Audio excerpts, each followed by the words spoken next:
Salut, moi c'est Marjolaine, je suis art thérapeute, enseignante certifiée de la méthode Zentang et animatrice du journal Créatif.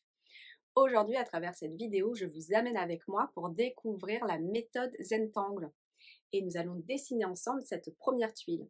Nous aborderons la question du matériel ainsi que les 8 étapes de la méthode. Donc c'est parti, on y va. Pour ce cours d'introduction à la méthode Zentangle, il vous faudra les fournitures suivantes. Tout d'abord, le feutre de précision qui est un Pigma Micron 01 de la marque Sakura. Euh, c'est un feutre de précision donc avec une pointe très fine. Vous aurez également besoin d'un crayon de graphite ainsi que d'une estompe et enfin un papier sur lequel dessiner. Donc là, c'est le papier original de la méthode Zentangle. C'est un format 9 cm par 9 cm avec les coins légèrement arrondis. Si vous n'avez pas ce papier là à la maison, pas de panique, vous pouvez tout à fait faire ça sur du papier canson ou encore utiliser du papier classique. Alors le papier classique aura l'inconvénient de quand on va utiliser le graphite et le tortillon, de moins étaler le graphite sur la feuille. Mais en tout cas, vaut mieux faire avec du matériel de base plutôt que de ne pas dessiner du tout. Autre solution concernant, peut-être que chez vous, vous avez ce type de stylos qui sont tout simplement un autre feutre de précision donc de la marque Stabilo et la taille c'est du 0,4.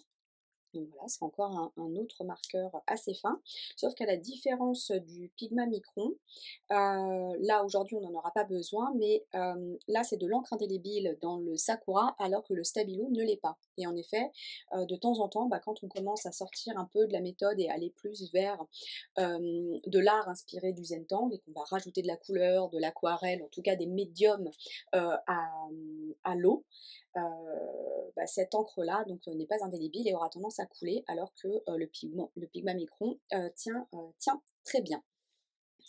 Je vous propose de poursuivre et ce qui est important, c'est d'avoir effectivement sur votre bureau ou sur votre espace de travail un espace dégagé avec uniquement le matériel dont vous avez besoin aujourd'hui, donc ce que je vous ai présenté juste avant.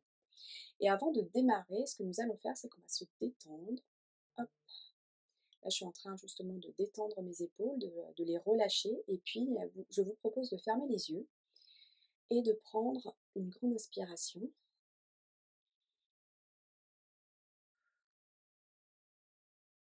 Vous inspirez par le nez, vous expirez par la bouche.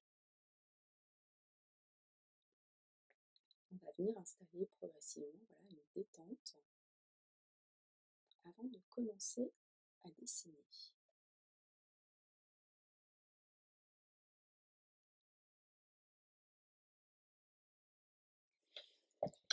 Dans la méthode Zentangle, tout d'abord, nous commençons par placer 4 points sur notre feuille dans les angles. N'hésitez pas à tourner votre tuile pour vous sentir plus à l'aise. Et ensuite, ce que nous allons faire, donc c'est la troisième étape du processus, c'est de venir relier ces points. L'idée derrière ça, c'est que le trait n'a pas besoin d'être droit, on n'a pas besoin non plus de trop le marquer. Voilà. Moi j'essaie de le marquer parce qu'avec la lumière, pour que vous puissiez bien le voir à votre écran, en tout cas j'espère que c'est le cas.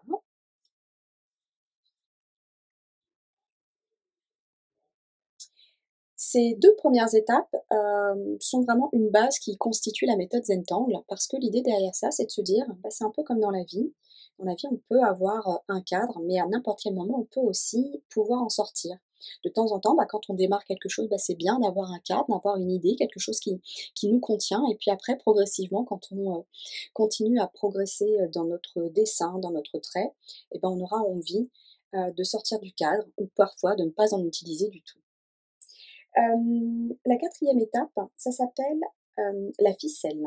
Et là, aujourd'hui, on va utiliser une ficelle en Z. Donc, n'hésitez pas à regarder votre tuile, à la tourner pour voir comment vous voulez la positionner. Et en fait, en faisant un Z, vous allez voir, il y a 4 espaces qui vont apparaître. Vous n'avez pas besoin de le faire exactement comme moi, ça doit être intuitif. L'idée, c'est vraiment de former comme ça 4 espaces dans lesquels nous allons venir dessiner nos motifs. À présent que j'ai ces 4 espaces qui sont définis, je vais prendre mon crayon, mon feutre de précision, et puis je vais commencer à dessiner. Je vais vous présenter 4 motifs qui sont vraiment les motifs de base de la méthode, qui permettent d'expliquer vraiment les grands principes des différents motifs que constitue le Zentan. Le premier motif, vous allez regarder, alors vous allez choisir là où vous avez envie de le positionner. C'est un motif qui prend un petit peu de place, donc moi je pense que je vais le faire plutôt dans ces 2 espaces-là et je vais réserver ces espaces pour l'un des derniers motifs que nous allons faire. Et ce motif s'appelle, je vais vous l'écrire, ça s'appelle Crescent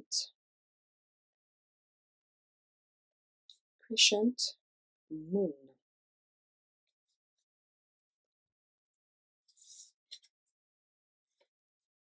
Crescent comme un croissant et moon comme la lune. Et il se dessine ainsi. Vous faites un petit C, une petite bosse, que vous allez venir remplir de noir. Voilà.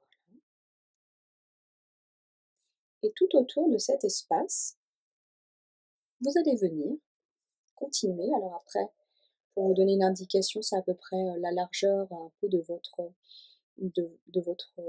la mine, à des espaces plus ou moins réguliers. Vous allez revenir faire ces petites bosses que vous allez remplir de noir. Le Zentangle est vraiment une invitation à dessiner en même temps que moi. Et puis, encore une fois, il y a un autre principe du Zentangle, c'est qu'en Zentangle, il n'y a pas d'erreur. Alors ça, c'est des choses que effectivement, je vais vous répéter assez régulièrement. Là, on peut voir que mes petits espaces ne sont pas forcément de la même taille, ni parfaitement espacés comme les unes par rapport aux autres, mais le plus important, c'est vraiment le processus créatif, et c'est ça qui importe.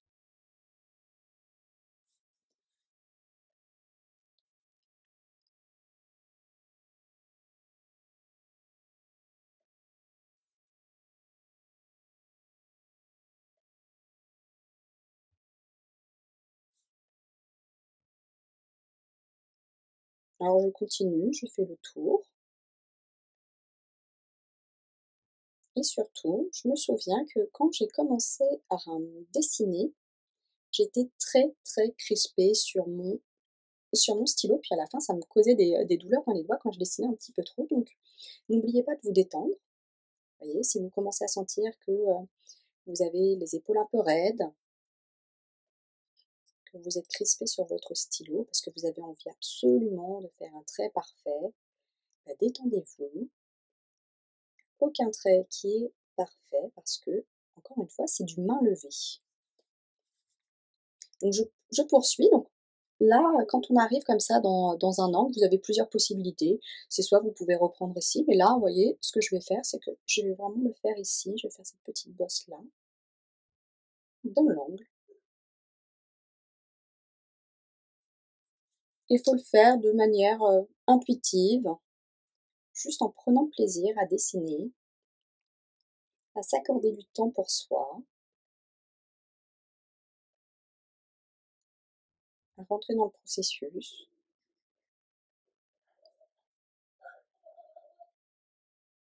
Alors peut-être que derrière moi, je ne sais pas si vous l'entendez, mais il y a un petit rire de petit garçon. J'ai mon petit garçon qui est en bas et il est en train de glousser. Et bien ça c'est aussi la réalité de maman.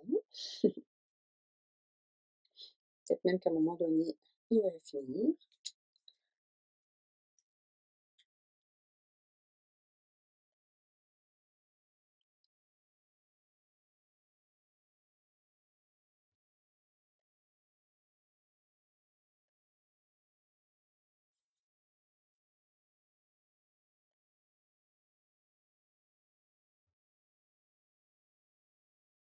Voilà, j'ai bientôt fait tout le tour.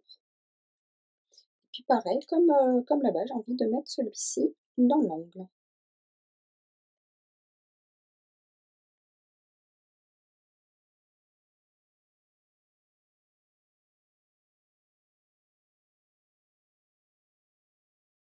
Voilà. Donc c'est la première étape de ce motif qui s'appelle Crescent Moon. Nous allons ensuite venir et faire ce que l'on appelle en Zentangle une aura. C'est-à-dire qu'on suit la forme précédente et on va juste rajouter un trait qui suit exactement la même courbure que le motif que nous avons dessiné précédemment. Et je vais venir faire le tour.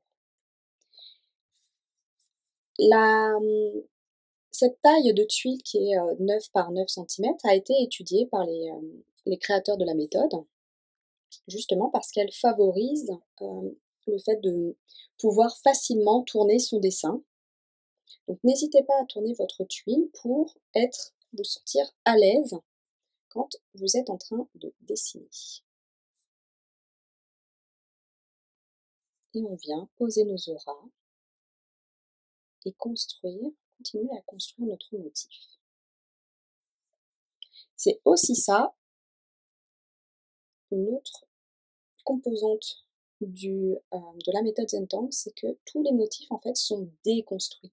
C'est qu'à la fin, on va se retrouver avec un dessin très sophistiqué, vous verrez, mais qui, dans son élaboration, finalement, n'est qu'une succession d'étapes. Donc là, je vais continuer à faire le tour et à reposer une deuxième aura au-dessus de la précédente.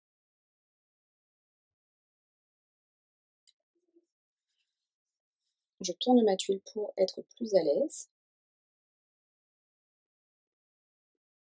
Et on verra que ici, on fera une petite... on devra s'adapter ici tout à l'heure. Je vous montrerai quand on aura terminé de faire le tour.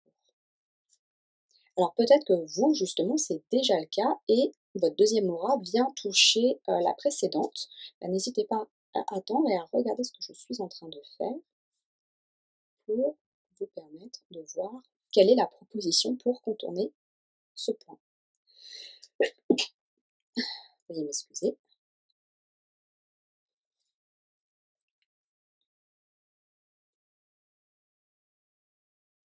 Ici aussi, ce sera la dernière fois. Voilà. Donc en Zentangle, on ne vient pas croiser, on ne vient pas croiser les traits. Donc c'est pour ça que j'aurai une proposition à vous faire pour vous montrer quelles sont les alternatives.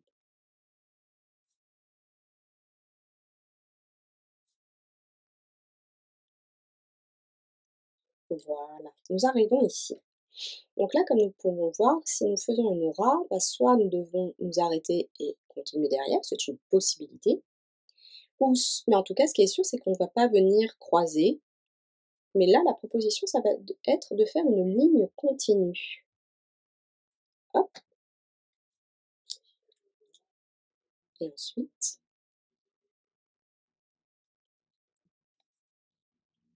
voilà. Et après, je continue à faire le tour. Et au fur et à mesure où mes traits se rejoignent, finalement, je continue ma ligne. Voilà, là il nous reste un petit espace, donc on peut faire une aura. Et là, quand on va arriver ici tout à l'heure, on aura quelque chose de continu. Je la prends ici.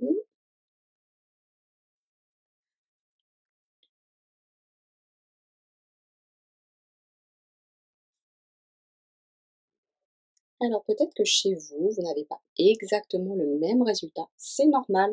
Nous sommes tous uniques, notre trait est unique, notre œuvre aussi l'est. Donc, continuez et continuez à dessiner. Là, j'ai pas encore fait celle-ci parce que justement, je vais poursuivre les autres et celle-là, je la ferai tout à l'heure. Et donc, je vais arriver ici et c'est là où je vais faire une ligne continue qui va partir de cette précédente aura, qui va la suivre et qui va s'arrêter, qui s'arrêtera ici. Puis après, on va continuer à la poursuivre et ça ne sera qu'une ligne continue. Donc, je l'illustre en le faisant. je tourne ma tuile pour me sentir plus à l'aise.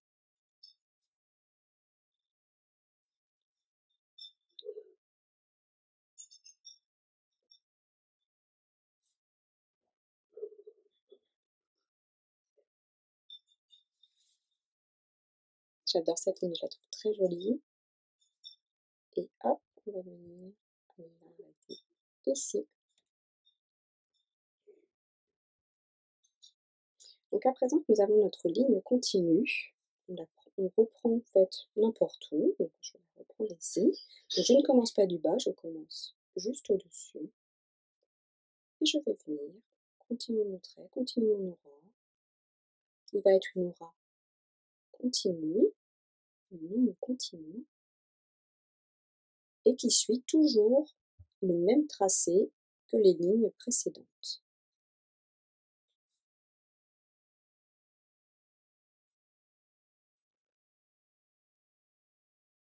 À certains endroits, ça va se resserrer. Si ça se resserre, hop, par exemple, voilà. On verra comment on va faire pour celle-ci. Oh, j'aurais pu faire encore différemment, prendre un peu mieux ici, mais c'est parfait comme ça. J'aime bien finalement, regardez, il y a vraiment ces deux pointes là qui apparaissent. C'est intéressant.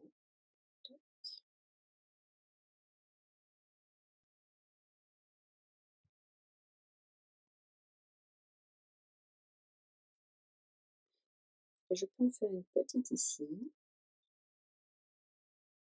Je peux en faire encore une petite là. Et je peux relier par entre. Ouais. Et comme je n'aime pas ce que je viens de faire, vous savez quoi?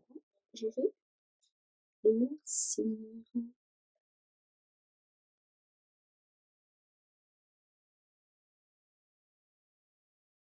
C'est ça qui est aussi super en même temps, c'est qu'on ne sait pas à l'avance ce que ça va donner, et puis on s'adapte. Si par exemple il y a quelque chose qui ne nous plaît pas, ben on a toujours la possibilité de venir et de modifier, de l'arranger comme on veut. Là, vous voyez, c'est la première fois que je vais faire ce motif où je vais rajouter du noir au centre. Je n'ai jamais fait comme ça auparavant.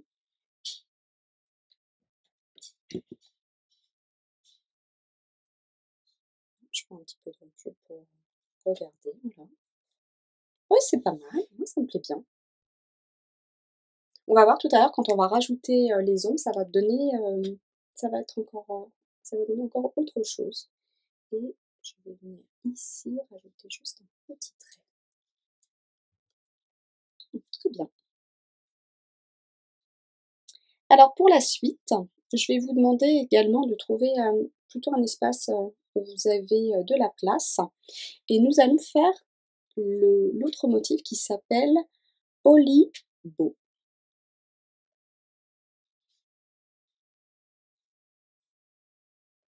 Alors ce que je suis en train de faire, je suis en train de noter les noms derrière. Donc Olibo, H-O-2-L-I-B-A-U-G-H.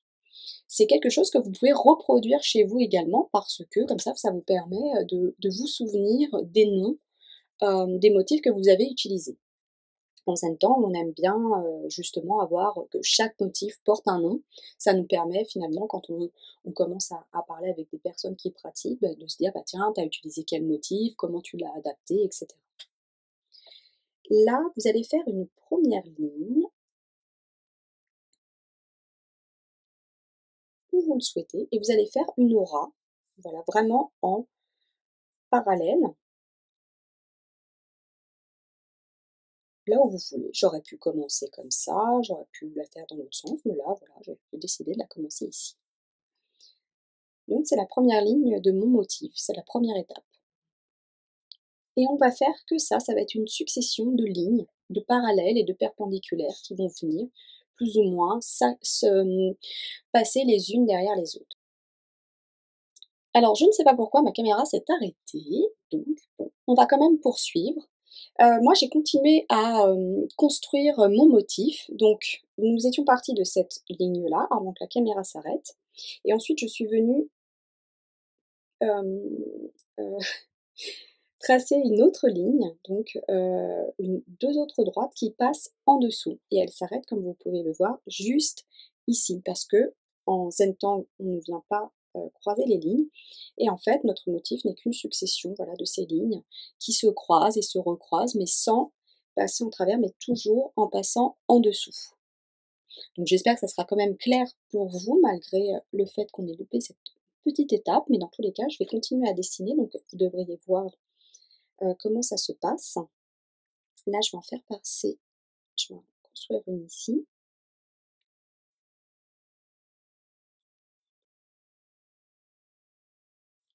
Donc je recommence là où il me semble qu'elle s'arrête, voyez, et j'imagine que la ligne passe vraiment en dessous. Et puis là, nous pourrions faire un tout petit trait, tout petit, pour nous dire, ah bah finalement, elle se poursuit encore derrière parce qu'on a un mini espace.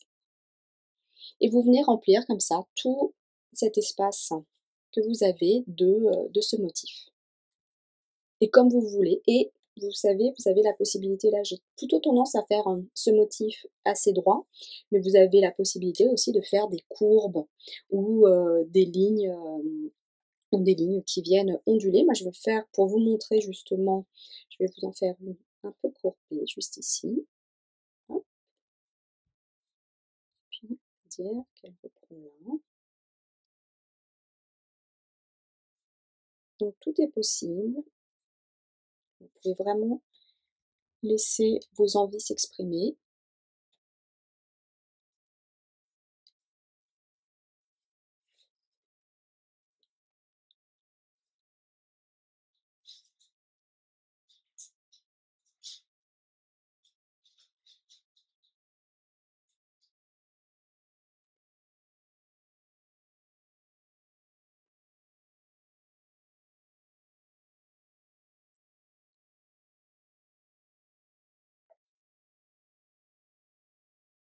Je vais en construire une dernière comme ça. Une dernière courbe.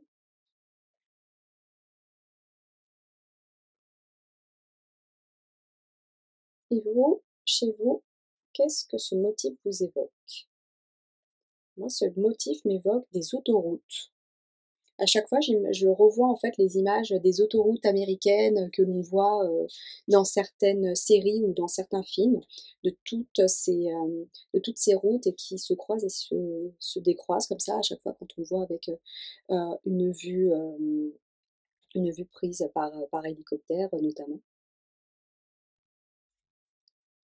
Là, je suis en train de regarder, j'ai encore envie d'en mettre.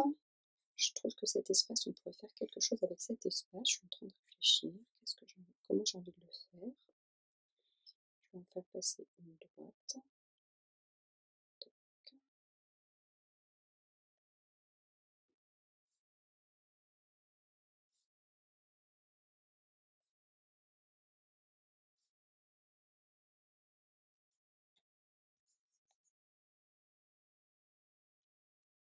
Et puis je peux essayer d'en faire une comme ça.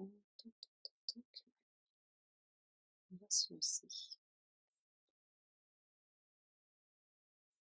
Donc là, elle croise toutes les autres routes. On voit.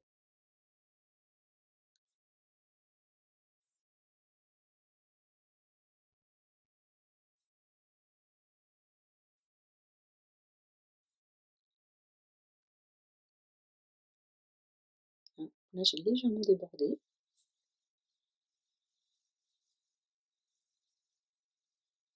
Et je vais m'arrêter là. C'était vraiment pour moi celle qu'il manquait. Nous allons donc passer au troisième motif.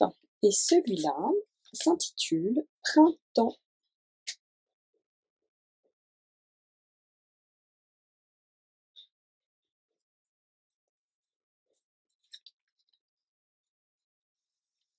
Donc, le troisième motif que nous allons réaliser s'appelle Printemps. Et pour ce motif, nous avons besoin effectivement d'un peu moins d'espace. Et vous allez voir, on va continuer à vraiment appliquer cette idée du dessus-dessous. Et on va venir faire une spirale. Vous pouvez la faire plus ou moins grande. Moi, j'ai décidé de ne pas la faire plus grande que celle-ci. Et l'idée, c'est que on s'imagine qu'à partir du moment où elle commence à toucher la ligne, eh bien elle s'arrête. Et puis on va vraiment fonctionner sur le principe des auras. Hop, finalement, j'ai décidé d'en rajouter une autre, et puis on rajoute une dernière aura.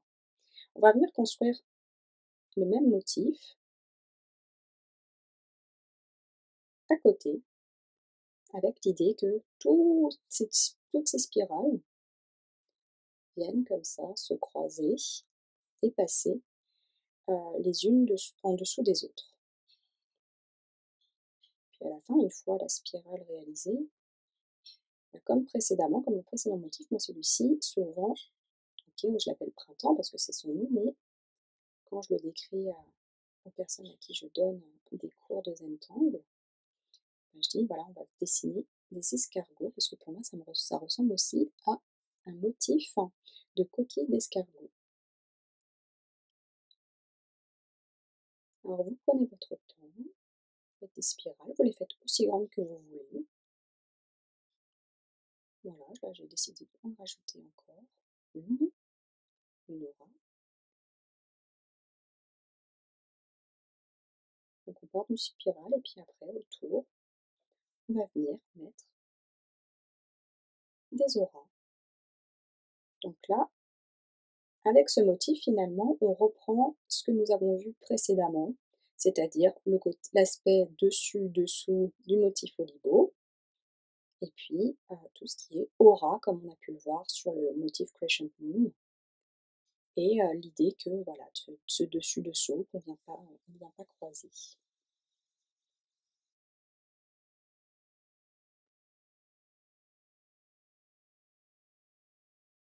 N'hésitez pas à varier les formes, la taille de vos escargots, de vos motifs printemps, parce que ça rajoute justement du caractère et de la singularité sur chacune des formes. Vous voyez, on voit bien, celui-ci il était vraiment beaucoup plus gros, alors hop, je vais en faire un autre un peu plus large.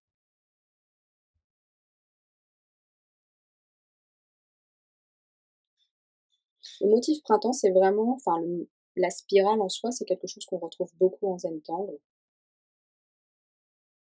C'est un motif qu'on vient placer assez régulièrement.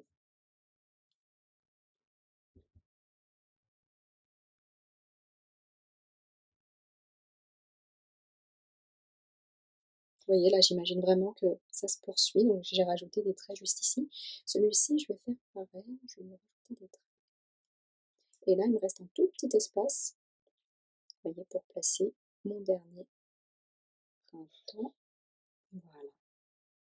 Alors, pour le motif printemps, après, on a tous nos façons de faire. Il y en a qui vont venir renforcer les lignes, il y en a qui arrivent à bien le faire déjà au départ en manipulant leur stylo. Pour ma part, j'ai un peu plus de mal, mais ce que je viens faire, c'est de renforcer en fait la spirale en venant ajouter un petit point noir là où démarre le motif printemps.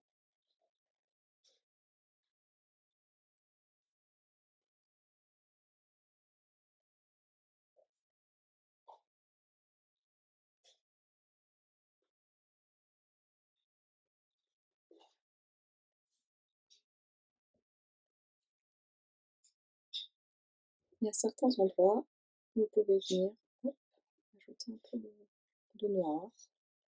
Des endroits où ça se croise, des endroits où on se dit bah tiens, il y a peut-être un trou, il y a peut-être un creux. Voilà, c'est très très très léger, c'est des petites pointes.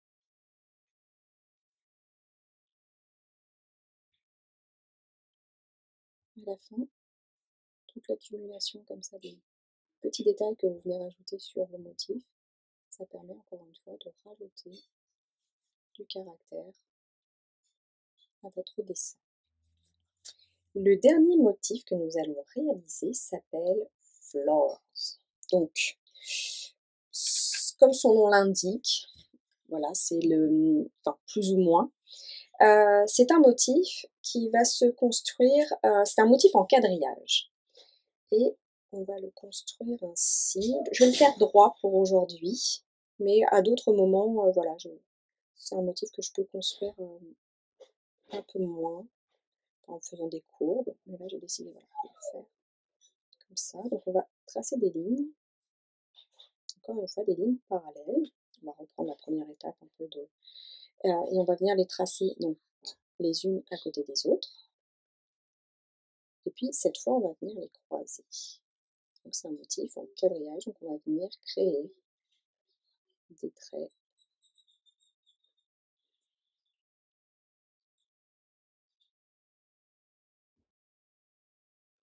Et là on a une ligne qui suit notre bordure du départ. Et ensuite, à chaque intersection, on va venir placer comme des petits C inversés à chaque croisement qu'on va venir remplir de noir. Et ces C inversés, vous voyez à la fin, ça forme comme des petits losanges, ce qu'on appelle aussi des diamants en zentangle. Diamants, losanges, ce qui vous parle le plus. Et on va venir comme ça construire le motif.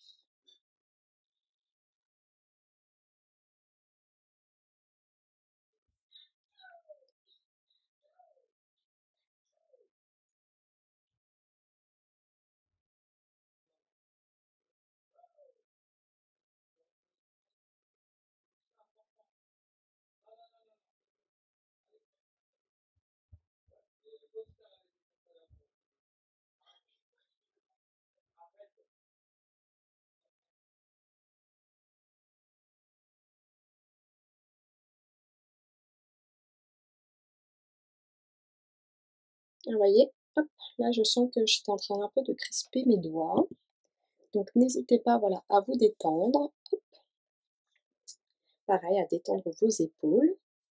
Puis j'ai eu un moment là, comme ça où j'étais vraiment plus du tout en train de parler, comme si j'étais plus en train de filmer le cours, j'étais juste en train de dessiner. C'était mon petit moment, un petit moment d'absence, mais voilà, je me laisse embarquer par le process du dessin, je me détends. Je me concentre aussi. C'est pour ça que le zentangle, souvent on entend ah bah oui c'est une forme de gribouillage. Et ben non parce qu'en fait le zentangle, comme vous êtes en train de l'expérimenter, eh ben, faut être très concentré quand on est en train de dessiner.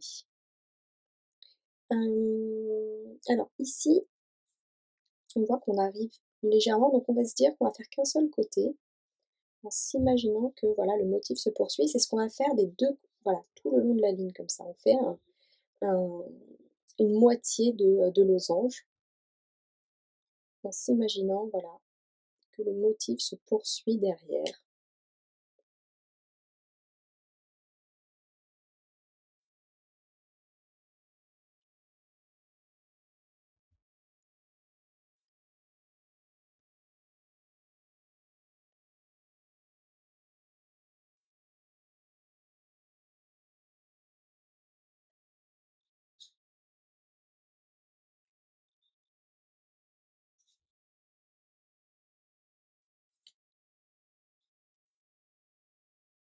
On prend du recul, on regarde qu'est-ce qu'il nous reste encore à remplir.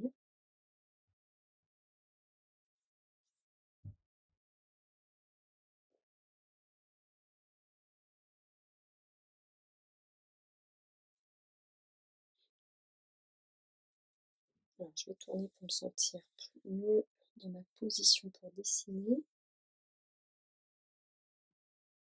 Là, je peux vraiment encore en faire un entier. Mais sur le reste, je ne pourrais pas.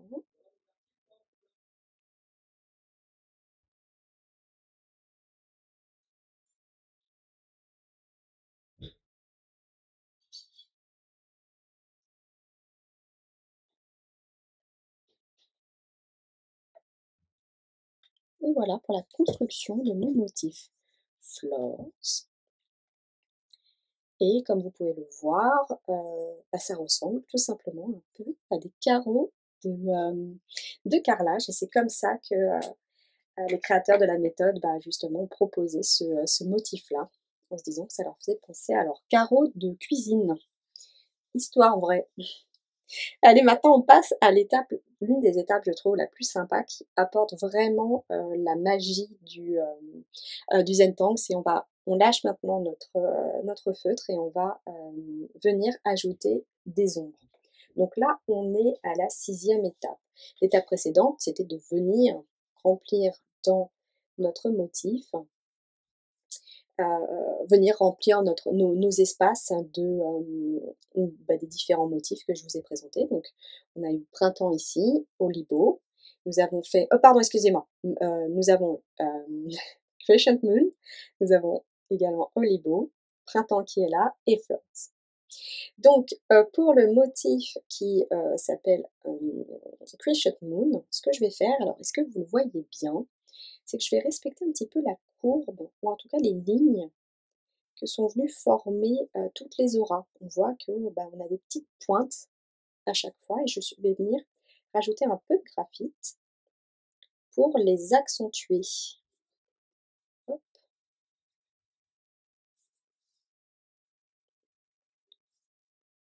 Ça va vraiment donner un effet de profondeur.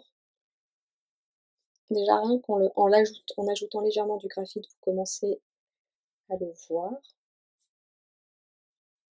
Ça donne de la profondeur, du caractère, du mouvement.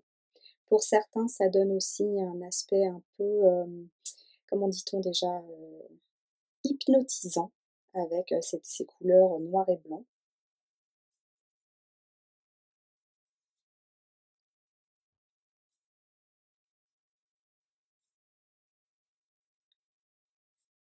L'ombrage en Zentangle est quelque chose d'assez intuitif.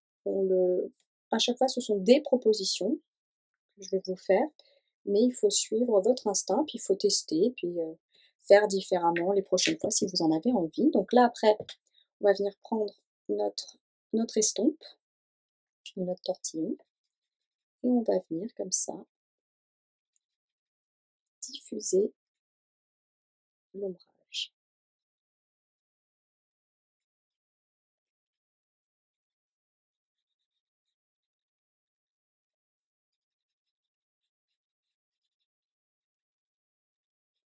Donc on joue vraiment avec cette idée de noir et blanc, puis d'ombre et de lumière. Donc c'est pour cette raison que point trop n'en faut.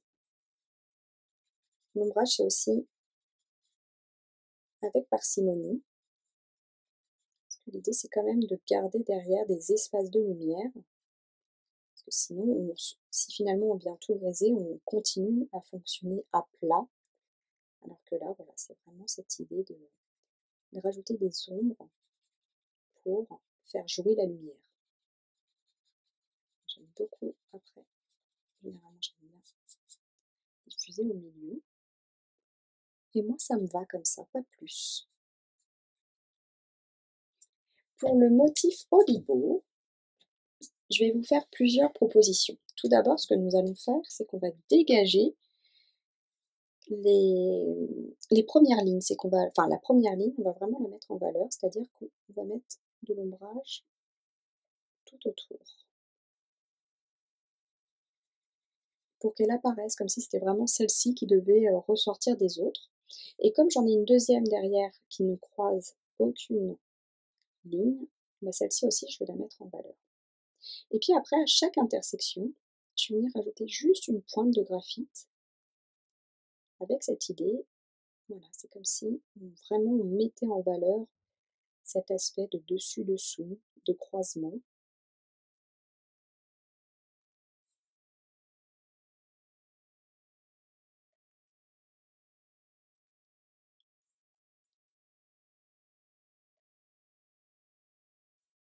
C'est une étape que j'aime beaucoup.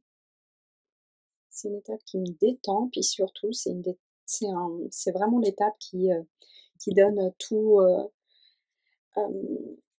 toute la perspective de vos motifs.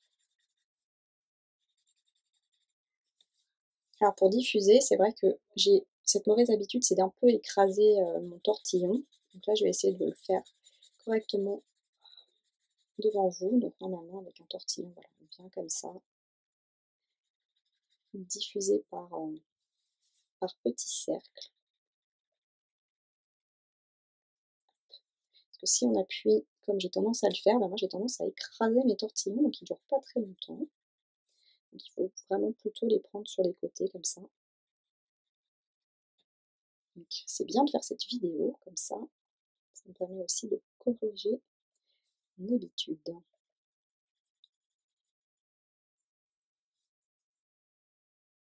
Donc là, je vais venir diffuser aux endroits où j'ai mis, vous voyez, hop ici, j'en avais pas mis, mais c'est pas grave, comme il me reste du graphite, j'ai pas besoin de rajouter du crayon ici.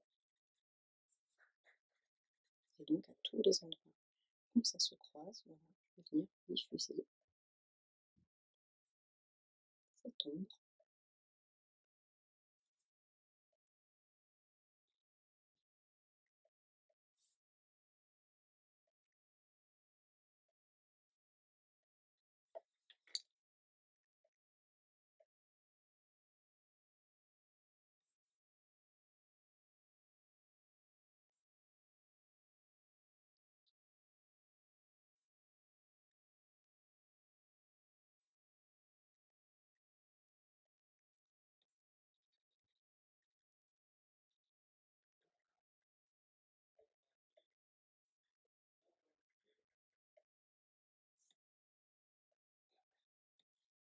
Donc normalement j'ai tout fait. Et ce que nous pouvons faire aussi pour remplir un peu ce motif, c'est venir placer des points. Ça vient habiller encore plus le motif Oligo, donc à tous les endroits où il y a des espaces. Je pourrais le faire ici, mais je pense que je peux en placer juste un là. Ouais, c'est pas mal.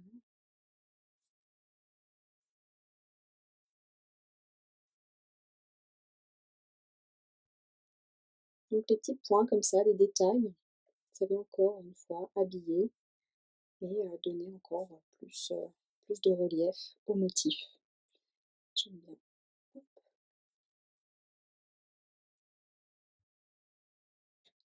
Ça me plaît bien.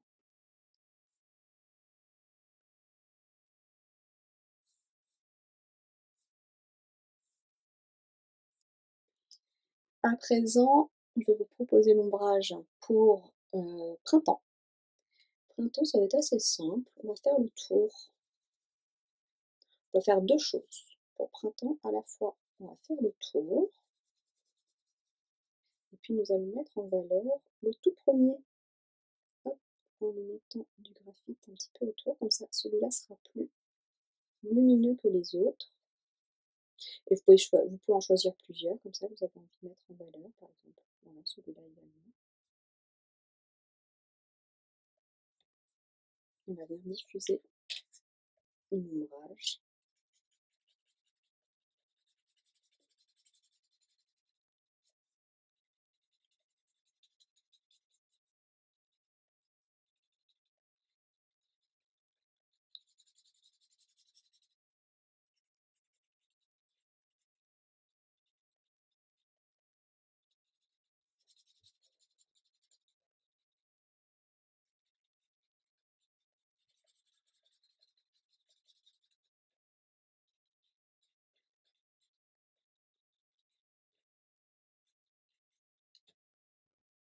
J'aime beaucoup cet effet. On a vraiment cette lumière là qui se diffuse ici, qui met en valeur les trois printemps qui sont juste là derrière.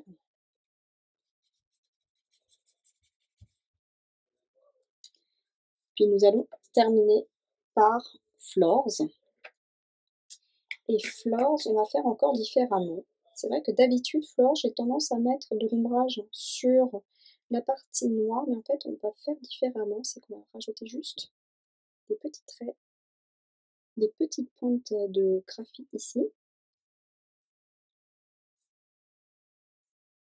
On va venir après étaler et estomper.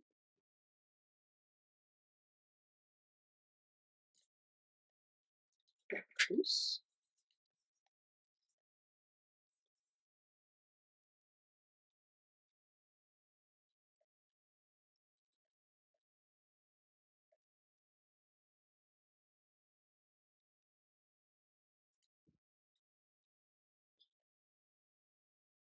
cette technique-là, elle habille bien le motif rose. Ça permet de remplir un petit peu ces carrés qui étaient peut-être trop blancs au départ.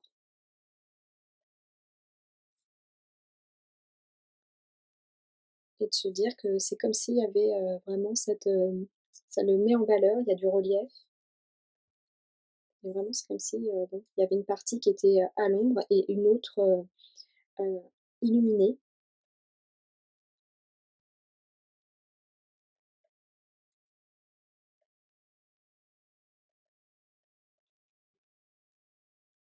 Ça donne un effet un peu plus précieux.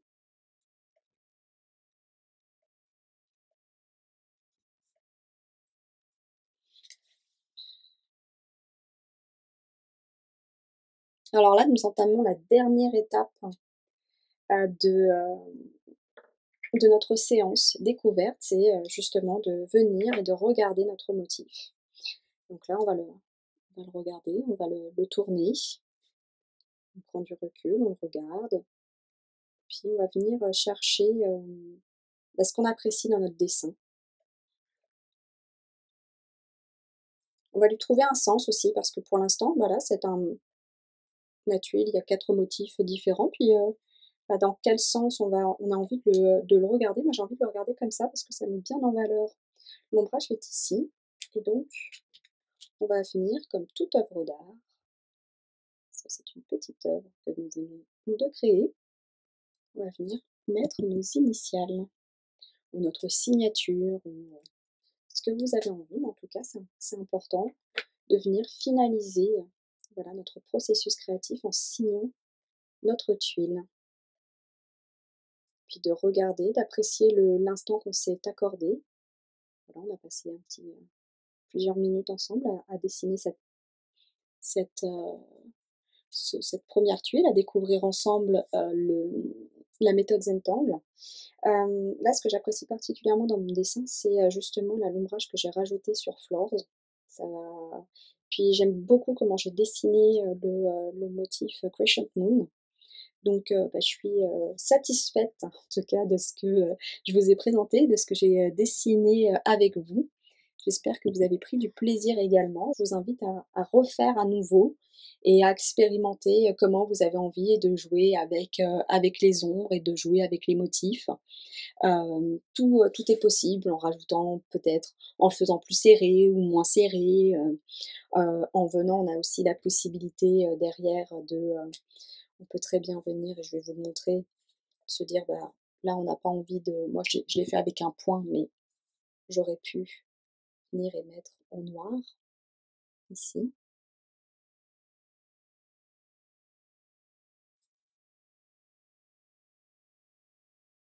Voilà, tout est possible, donc il n'y a pas d'erreur en Zentangle, il n'y a que des expérimentations pour venir tester, voir de quoi on a envie, qu'est-ce qu'on aime. Affiner notre style aussi, parce que chaque personne est unique. Donc je vous invite vraiment à vous amuser et à voir, voilà, je vais terminer cette ligne-là. Vous montrer ce que ça peut donner si on vient rajouter comme ça du noir. Alors je le fais très rapidement, vous pouvez vous appliquer encore plus, prendre le temps, en soufflant bien. Là, je sais qu'il y a pas mal d'espace un peu bleu.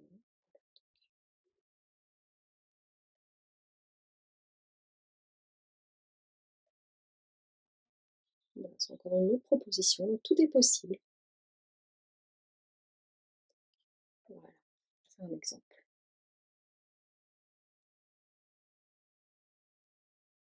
Je peux déporter ici. Voilà, bon, je m'arrête là pour la démonstration. Bon, en fait, j'ai envie de continuer.